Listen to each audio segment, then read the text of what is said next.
समय की बात है, एक छोटे से गांव जलमपुर में बहुत ही गरीब और बदनसीब लड़का कन्हैया रहता था। उसके घर में उसकी बूढ़ी माँ और एक 71 वर्षीय का बूढ़ा पिता रहता था। कन्हैया बुद्धिमानी में सबसे आगे था, लेकिन उसकी गरीबी ने उसे जक रखा था। हाल ही में कन्हैया अपनी इकलौती बहन की शादी एक गरीब मजदूर से किया था, जिसके कारण वह काफी कर्जे में डूब गया था।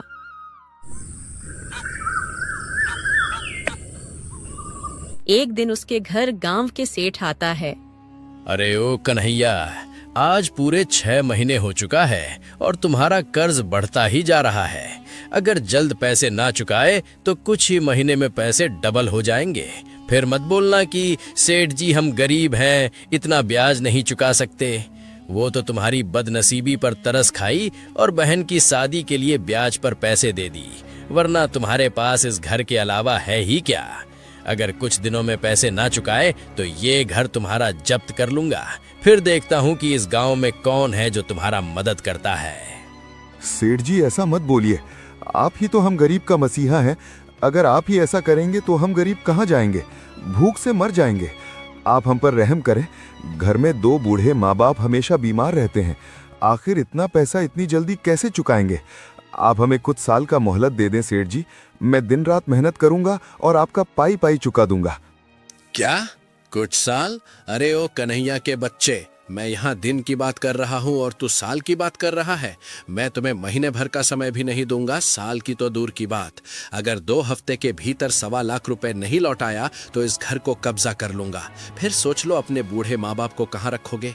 अरे चलो रे रामू, ये लोग मजाक बना कर रखा है। अगर गरीब है तो मर क्यों नहीं जाता है। ऐसे भी धरती पर बोझ काफी बढ़ चुका है। अगर सारे गरीब मर जाएंगे तो धरती का बोझ थोड़ा कम हो जाएगा।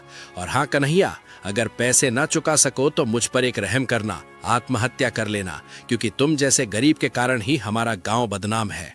सेठ कठोर के साथ एक जालिम भी था। वह कन्हैया को 2 हफ्ते का समय दिया था।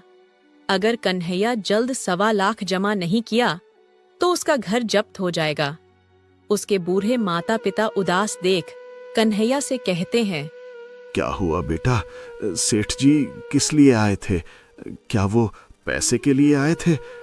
देखो बेटा, सेठ जी कुछ भी बोले बस उनके सामने हाथ पैर जोड़कर आराम से बातें करना, ताकि वो हम पर ज्यादा दबाव न बनाए। क्योंकि हम गरीब हैं और एक गरीब मीठा बोली बोलकर बड़े लोगों का आदर करता है। इसलिए बेटा, अभी हमारे पास उतना पैसा नहीं कि हम उनका कर्ज चुका सकें। इसलिए हमें अभी चुप रहना है। वो जो कहें हमें चुपचाप सुनना है और धीरे धीरे पैसे कमाकर चुकता करना है। हाँ पिताजी, आप बिल्कुल ठीक बोल रहे हैं। सेठ जी पैसे के लिए आए तो थे, लेकिन आपका दिया हुआ संस्कार मैंने पालन किया और उनके सामने हाथ जोड़कर रहम की भीख मांगा। कहा कि सेठ जी कुछ समय का मोहलत दे, मैं आपका पैसा चुका दूंगा। कन्हैया अपने पिता से झूठ बोलता है कि सेठ उसे पैसे लौटाने का कुछ समय दिए है, लेकिन सच्चाई तो कुछ और ही था, जो कन्हैया अपने दिल में बहुत सारा दर्द छिपा कर रखा था। एक गरीब को हमेशा झुककर रहना पड़ता है, कभी ऐसे सेठ के सामने तो कभी इन हालातों के सामने। गरीब दर दर ठोकर खाता है, लेकिन कोई उसे पूछने वाला नहीं होता है। अरे रामू, अब तो इंतजार है बस 2 हफ्तों की।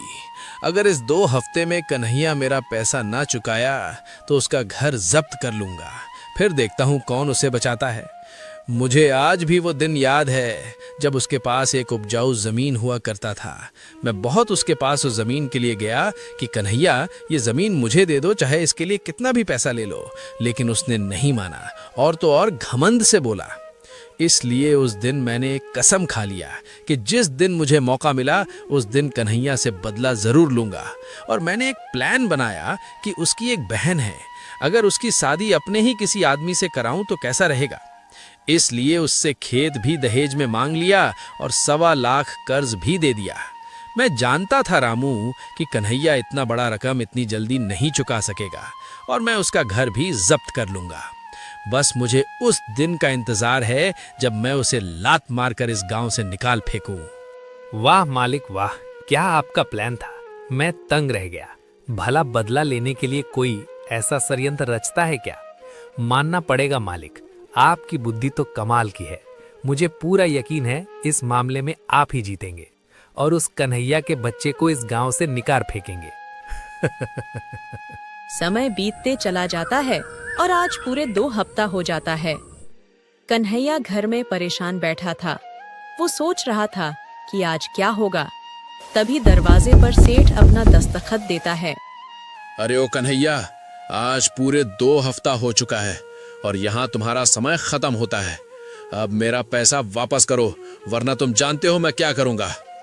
मालिक, माई बाप हम पर रहम करे। आप तो जानते हैं कि हम गरीब हैं और इतना बड़ा रकम इतनी जल्दी नहीं चुका सकते, और घर की स्थिति भी कुछ ठीक नहीं है। अगर आप हमें घर से बेदखल कर देंगे तो मेरे बूढ़े माता पिता कहाँ जाएंगे? मेरे पे ना तो कम से कम उन पर तो तरस खाइए सेठ जी। मैं आपके आगे हाथ जोड़ता हूँ, मुझे कम से कम 1 साल का मोहलत दे दीजिए। मैं पक्का आपका कर्ज चुका दूंगा।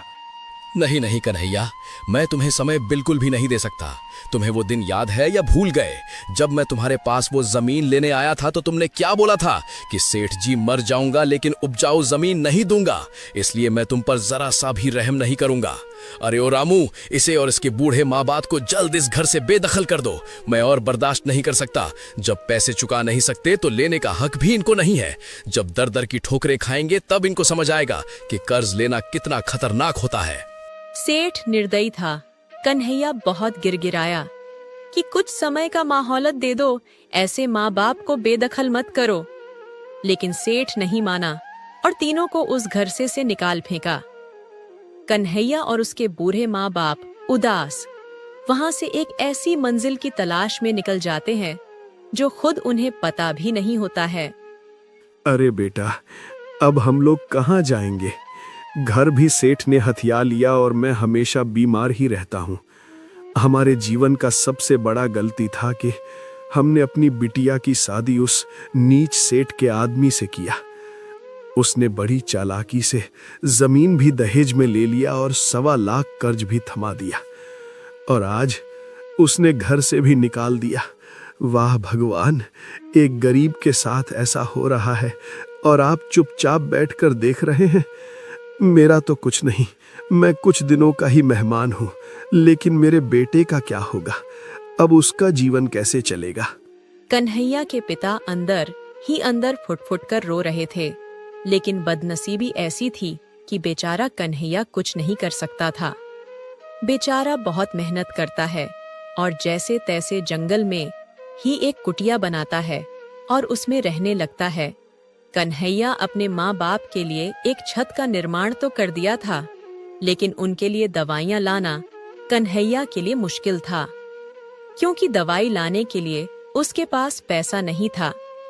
जैसे तैसे 2 दिन बीत जाता है और कन्हैया के माता पिता काफी बीमार पड़ जाते हैं। कन्हैया बेटा, अब हमें जाने का इजाजत दो। अब मैं और तुम्हारे पास नहीं रह सकता। भगवान ऊपर से बुला रहे हैं। गरीब का किस्मत भगवान भरोसे ही चलता है।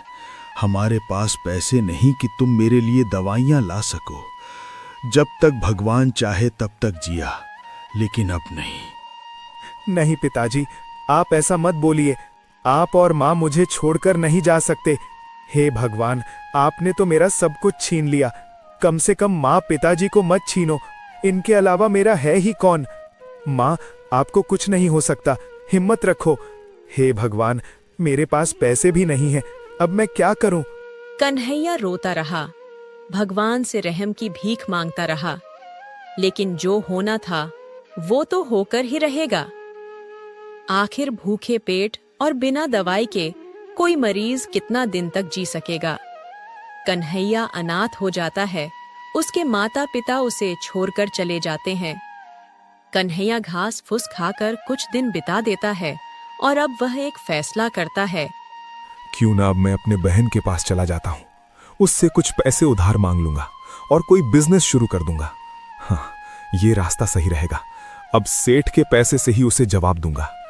अब मैं कसम खाता हूं कि जिसने मुझे अनाथ किया, जिसने घर से बेदखल किया, जिसकी वजह से दर दर की ठोकर खाने पर मजबूर हुआ, उसे एक दिन जवाब जरूर दूंगा, ताकि ऐसा किसी साथ करने में कोई 10 बार सोचे। कन्हैया अपने बहन के पास निकल जाता है। वह एक बिजनेस करना चाहता था ताकि एक बड़ा इंसान बनकर सेठ को सबक सिखा सके। घर के पास पहुंचते ही कन्हैया देखता है कि उसका जीजा कहीं काम से बाहर जा रहा है। वह मौका देखकर घर के अंदर जाता है और अपनी बहन से कहता है, अरे संगीता, कहाँ जा रही हो? देखो तो तुम्हारा भैया आया है। अरे भैया, आप आइए भैया, मेरे यहाँ आपका स्वागत है। लेकिन भैया, आपने एक गलती कर दी। अगर 5 मिनट पहले आते तो उनसे भी मिल पाते, लेकिन अभी तो वो कहीं काम से बाहर चले गए। खैर कोई बात नहीं। और बताइए भैया, कैसा आना हुआ? और माँ पिताजी कहाँ हैं? वो क्यों नहीं आए? माँ पिताजी के नाम सुनते ही कन्हैया की आंखों में आंसू आ जाते हैं। संगीता, तुम मुझे माफ कर दो। मैं तुम्हारे माता पिता को नहीं बचा सका, लेकिन इतना जरूर कहूंगा कि इसने सिर्फ और सिर्फ तुम्हारे पति और चालबाज सेठ का हाथ है। वो सब मिलकर हमें धोखा दिया है। तुमसे वो प्यार नहीं करता, बल्कि वो सेठ के कहने पर तुमसे शादी किया है ताकि वो सेठ मुझे बर्बाद कर सके। और उसी के वजह से तुम्हारे शादी में सेठ ने हमें 1.25 लाख कर्ज दिया ताकि घर जब्त कर सके। और जब पैसा जमा नहीं किया तो हमें घर से निकाल दिया, जिसके कारण पिताजी और माँ इस दुनिया को छोड़कर चले गए। मैं आज काफी दिनों से घास फूस खाकर जीवित हूँ। मुझे कुछ खिला दो बहन। भैया, आप मत रहो। जो लोग जैसा करते हैं भगवान उनको सजा जरूर देते हैं। आप समय का इंतजार करो। सेठ को भगवान सबक जरूर सिखाएंगे। और मैं भी अब इनके साथ नहीं रहूंगी। जो मेरे परिवार को खत्म करना चाहता हूँ, उस खूनी के साथ मैं कैसे रह सकती हूँ? अब हम दोनों मिलकर इन लोगों से बदला लेंगे। अरे नहीं नहीं संगीता, तुम ऐसी गलती भूल कर भी मत करना। मैं नहीं चाहता कि तुम्हारा बसा बसाया घर उजड़ जाए। अगर तुम भी मेरे साथ चलोगी तो मेरा सर्वाइवल करना मुश्किल हो जाएगा। भगवान के लिए मुझे अकेला छोड़ दो। मैं कैसे इनसे बदला ले सकता हूँ वो मुझ पर छोड़ दो। अगर तुम इतना ही मेरी मदद करना चाहती हो तो मुझे कुछ पैसे उधार पर दे दो। उसके बाद देखना, मैं इतना मेहनत करूंगा कि एक बड़ा आदमी बनकर इनके सर पर बैठकर तांडव करूंगा। संगीता मान जाती है और सबसे पहले कन्हैया को खाना खिलाती है। इससे पहले कि संगीता के पति आए, संगीता अपने भाई को खाना खिलाकर 5 रुपए दे देती है। भैया, आप मुझे माफ कीजिए। सारा पैसा वही संभालते हैं, इसलिए मेरे पास ज्यादा पैसा नहीं है। बस 5 रुपए ही हैं। कोई बात नहीं बहन, ये 5 रुपए ही हमारी तकदीर बदलेगी। अब मैं चलता हूँ, वरना वो आते ही होंगे। तुम अपना ख्याल रखना और उनको बिल्कुल भी शक मत होने देना कि मैं यहाँ आया था। कन्हैया जल्दी जल्दी में वहाँ से 5 रुपए लेकर निकल जाता है। उसके पास अब पूरे 5 रुपए हो चुके थे, लेकिन वह एक दुविधा में पड़ चुका था। वह सोच रहा था कि ऐसा क्या बिजनेस करूं कि 5 रुपए में हो जाए। वह सोचते सोचते एक नए गांव में पहुंच जाता है। कन्हैया को भूख लग चुका था। वह एक ठेले के पास जाता है और कहता है, अरे भैया, मुझे बहुत जोर की भूख लगी है। ये समोसा कितने रुपए दे रहे हो? बस 1 रुपए साहब, बस 1 रुपए। 1 रुपए दो और भरपेट खाओ। कन्हैया 1 रुपए का नाम सुनकर चौंक जाता है और उसे लगता है कि वह काफी परेशान है, इसलिए उसके कान पक गए हैं। सुनना है क्या तो सुन रहा है क्या? कन्हैया को विश्वास नहीं होता है और वो एक बार फिर से समोसे का दाम पूछता है। क्या भैया, समोसे का दाम क्या बताए? भैया मुझे माफ कीजिए, मैं काफी परेशान हूँ, इसलिए आपका बात सुन नहीं पाया। क्या भाई, तुम भी ना इस गांव में नए आए हो क्या? यहाँ का दाम पता नहीं है? भर पेट खाओ और 1 रुपए देकर जाओ। कन्हैया 1 रुपए का नाम सुनकर चौंक जाता है और वह सोचता है, भला 1 रुपए भी किसी चीज का दाम होता है? वह समोसा नहीं खाता है और गांव में और सामान का दाम पता करने निकल जाता है। अरे भैया, ये बर्तन कितने रुपए बेच रहे हो? वो क्या है ना भैया, मैं इस गांव में नया आया हूँ, इसलिए मुझे कुछ पता नहीं है। अगर आप थोड़ा कष्ट करें और इन सब बर्तन का दाम मुझे बताएं तो आपका बहुत मेहरबानी होगा। अरे कोई बात नहीं भाई, आप मेरे गांव में नए आए हो, ये सुनकर मुझे काफी खुशी हुआ। ये सब बर्तन का दाम ज्यादा नहीं है, बस 1 रुपया दो और जो भी चाहिए वो ले लो। अगर ग्लास चाहिए तो 1 रुपया दो, और अगर थाली चाहिए तो भी 1 रुपया दो, और अगर हांडी लेना हो तो उसके लिए भी सिर्फ 1 रुपया ही दो। मेरे दुकान में जो भी बर्तन आपको दिख रहा है वो सब सिर्फ 1 रुपये का ही है। कन्हैया का दिमाग चकराने लगता है। इससे पहले कि वह पागल हो जाए, वहाँ से चुपचाप बिना कुछ खरीदे निकल जाता है। हे भगवान, ये मेरे साथ क्या हो रहा है? भला 1 रुपए में कोई सामान मिलता है क्या? उधर सेठ मुझे परेशान कर रहा था और अब इस गांव में आया तो ये लोग मुझे पागल बना रहे हैं। हे भगवान, अब मैं क्या करूं? अगर ये लोग सच बोल रहे हैं तो मुझे इस गांव के बारे में सब कुछ पता करना होगा। आखिर ऐसा कैसे हो सकता है? अगर 1 रुपए का है तो क्यों हुआ? चलो कन्हैया, पहले इस गांव के बारे में पता करते हैं, तभी कुछ समझ आएगा। कन्हैया वहाँ से गांव के चौपाल के पास निकल जाता है। चौपाल पर कुछ गांव के लोग आपस में बातें कर रहे होते हैं। कन्हैया पास जाता है और उनसे कहता है, अरे भैया, मैं इस गांव में नया आया हूँ, इसलिए मुझे इस गांव के बारे में कुछ भी पता नहीं। अगर आप हमें ये बताएं कि आखिर इस गांव में बर्तन का दाम 1 रुपया क्यों है और समोसा का दाम भी 1 रुपया क्यों है? कहीं ये लोग मुझे अनजान देखकर बेवकूफ तो नहीं बना रहे? अरे नहीं नहीं भाई, यहाँ के लोग आपको बेवकूफ नहीं बना रहे, बल्कि ये सत्य है। बर्तन और समोसा तो छोड़ो, यहाँ जो भी कुछ बिकता है वो सबका दाम सेम है। कुछ भी लो, मात्र 1 रुपए दाम है। यहाँ तक कि सोना चांदी भी मात्र 1 रुपए में ही मिल जाएगा। लेकिन भाई, आप इस गांव में नए रहने आए हो, ये सुनकर हमें बहुत ज्यादा खुशी हुआ, क्योंकि एक दिन था जब इतनी गरीबी इस गांव में थी जिसके कारण सभी लोग इस गांव को छोड़कर चले गए थे। तभी यहाँ के राजा इस गांव को बचाने के लिए रूल फिक्स कर दिए कि यहाँ कोई भी चीज महंगा नहीं मिलेगा, जो भी वस्तु लो सिर्फ 1 रुपए में ही मिल जाएगा। इसलिए इस गांव में कोई ऐसा चीज नहीं है जिसका दाम 1 रुपए से ज्यादा हो। अब देखना भाई, इस गांव में सभी लोग रहना पसंद करेंगे। यहाँ के राजा साहब बहुत अच्छे हैं, धीरे धीरे फिर से ये गांव भरपूर हो जाएगा। कन्हैया 1 रुपए का नाम सुनकर बहुत खुश हो जाता है। उसे लग रहा था कि भगवान खुद उसकी तकदीर लिख रहे हों, क्योंकि जितना उसके पास पैसा था उसी हिसाब से इस गांव का महंगाई था। कन्हैया 5 रुपए वह सब खरीद सकता है जो उसके लिए मुश्किल था। वह चुपचाप घर चला आता है और बैठकर एक विचार करने लगता है।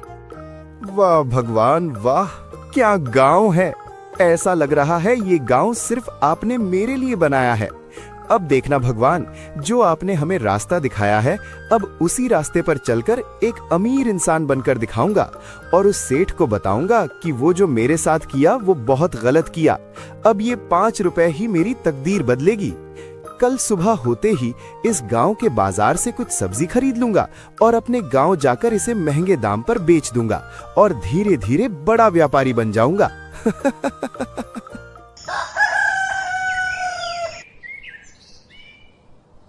अगली सुबह होते ही कन्हैया उस गांव के बाजार में जाता है और तरह तरह के सब्जी केवल 5 रुपए में ही खरीद लेता है। उसे एक ठेले पर कन्हैया लाद लेता है और अपने गांव के बाजार में उसे बेचने चला जाता है। बाजार में सब्जी सभी जगह 40 रुपए किलो मिल रहा था, इसलिए कन्हैया अपना दिमाग लगाता है और वही सब्जी 20 रुपए बेचने लगता है। कन्हैया का सब्जी ताजा और सस्ता था, इसलिए ग्राहकों का भीड़ उसी के ठेले के पास लग जाती है और धीरे धीरे करके सारा सब्जी बिक जाती है। वाह भगवान वाह, आज तो काफी ज्यादा मुनाफा हुआ। ऐसे ही सब्जी खरीद कर लाता रहूंगा और यहाँ सस्ते दाम पर बेचता रहूंगा। कन्हैया आज बहुत खुश था। वह खुशी खुशी ठेले को लेकर सीधा घर चला जाता है और सुबह होते ही फिर से वही काम करता है। बाजार से 1 रुपए किलो सब्जी खरीदता है और उसे अपने गांव के बाजार ले जाता है। कल से आज कन्हैया के पास 2 गुना सब्जी था, क्योंकि कल उसे मुनाफा बहुत हुआ था। आओ आओ भाई लोग बहन लोग, ताजे सब्जी और सस्ता सब्जी खरीद कर घर ले जाओ। सब्जी का दाम मात्र 20 रुपए किलो है। पूरे बाजार में इतना अच्छा और सस्ता नहीं मिलेगा। जिस पर भगवान मेहरबान हो, भला ऐसा हो सकता है कि उसका धंधा चले ना।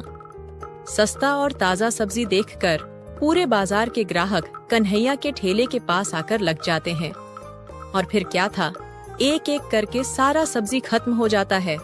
कन्हैया की खुशी का कोई ठिकाना नहीं होता है। वो खुशी खुशी घर जाकर पैसे को देखने लगता है। वाह रे मेरी किस्मत, वाह। एक दिन था जब 2 पैसे देखने के लिए तरस जाता था, और भगवान की कृपा और मेरी मेहनत की वजह से नोटों की गद्दियां देखने को मिल रहा है। अगर यही पैसे उस दिन मेरे पास होते तो शायद मेरे माता पिता भी मेरे साथ होते। अब मैं और मेहनत करूंगा और एक दिन बड़ा इंसान बनकर दिखाऊंगा। ऐसे ही समय बीतते जाता है और कन्हैया का बिजनेस भी बढ़ता जाता है। एक दिन कन्हैया सब्जी का बड़ा व्यापारी बन जाता है। अब उसके पास पैसों का कोई कमी नहीं होता है। जहां उसे एक दिन खाने को लाले पड़े थे, आज वो चाहे तो पूरे गांव में खिला सकता है। कन्हैया धीरे धीरे अपने गांव में जमीन लेकर घर बना लेता है। अरे मालिक, आपको पता है कन्हैया यहाँ जमीन लेकर एक बड़ा घर बना लिया है। मालिक, आखिर इसके पास इतना पैसा आया कहाँ से? जहाँ तक हम जानते हैं वो एक गरीब मजदूर था और उसको आप ही ने घर से और इस गांव से बेदखल किया था। फिर ये अचानक इतना अमीर कैसे बन गया? अरे रामू, जितना तू उसकी तरक्की देखकर चौंक रहा है उससे कई गुना ज्यादा मैं चौंक रहा हूँ। लेकिन मुझे कई लोगों से पता चला है कि जब हम उसे इस गांव से निकाल फेंके थे तो वो यहाँ से 10 किलोमीटर दूर एक अनजान गांव में बस चुका था। और रही बात इतनी जल्दी अमीर होने की, तो ये कोई भी हो सकता है, क्योंकि उस गांव का नियम था कि वहाँ कोई भी वस्तु 1 रुपये से ज्यादा का नहीं बिकेगा। मतलब कोई भी सामान लो मात्र 1 रुपये में मिल जाएगा। इसलिए कन्हैया दिमाग लगाया और वहां से सस्ता सब्जी उठाया और मेरे गांव में महंगा बेच दिया। इसलिए वो इतना जल्दी अमीर हो गया। लेकिन रामू, ये तरकीब बहुत अच्छा है। अगर हम भी यही तरकीब अपनाएं तो इस गांव का सबसे अमीर हो जाएगा और हमारा बिजनेस भी काफी बड़ा हो जाएगा। एक काम करो रामू, अपना 2 आदमी उस गांव में भेजो और सारा सब्जी उठा लो। सेठ लालच में आ जाता है और अपने 2 आदमी उस गांव में भेजता है जहां हर चीज की कीमत मात्र 1 रुपए थी। सेठ लालची था लेकिन मूर्ख था। वह अपने पैसों का गलत फायदा उठाता है और उस गांव का सारा सब्जी खरीद लेता है। वहां के लोग हरा सब्जी के लिए तरसने लगते हैं। गांव में महामारी हो जाता है। लोगों कहीं भी सब्जी नहीं मिल पाता है। महाराज, अनर्थ हो गया। गांव में सारा सब्जी खत्म हो गया।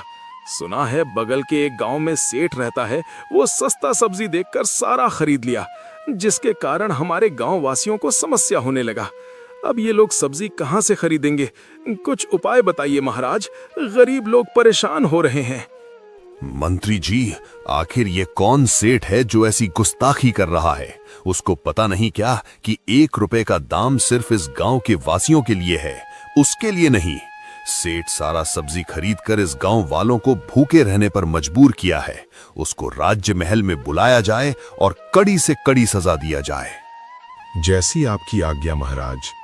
उस गांव का राजा सेठ पर बहुत ज्यादा क्रोधित हो जाता है और अपना सैनिक उस गांव में भेजता है।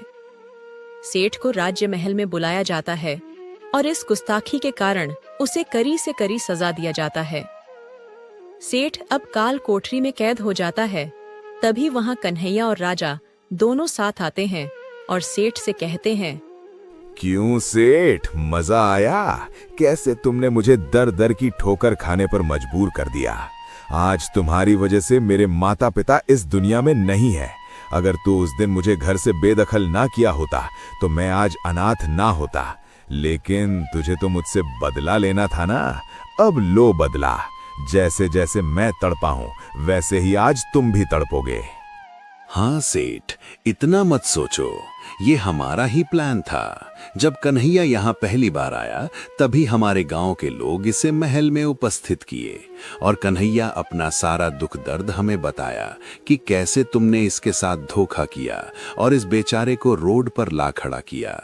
इसका दुख दर्द सुनकर मुझे बहुत गुस्सा आया और तुमसे बदला लेने का हम लोग ठान लिए और आज देखो तुम्हारी करनी की सजा मिल ही गई। तो इस तरह कन्हैया अपनी ईमानदारी और बुद्धि के कारण सेठ को कड़ी से कड़ी सजा दिलवाया और खुद अमीर भी बना। तो दोस्तों, अगर आप भी अपने दिमाग से काम लेंगे तो हर मुश्किल का सामना आसानी से कर पाएंगे। धन्यवाद।